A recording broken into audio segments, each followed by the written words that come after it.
Abaddusi basimbuddwa omukama mu lubiri lwa Kaluzika mu disitulikiti y'Hoima ng'omulanga gw'okuluno gubadde gwakudduukira ddwaliro lya Kagadi Hospital eritalina bitanda bimala ng'abakyala bazaalira wansi nga gibadde gya kilomita 5 ne kilomita 10.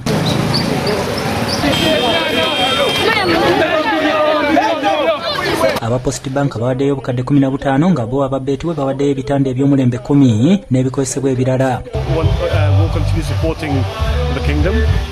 We're looking forward to being part of the next Mpango run.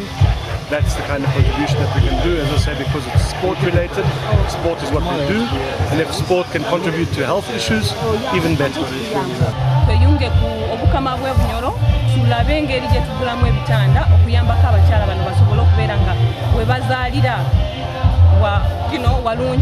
Emisinde gino bye bimu ku bikujjuko ebikulembera okujaguza amatikira g'omukama wa Bunyoro Solomon Gafa Busayigulu.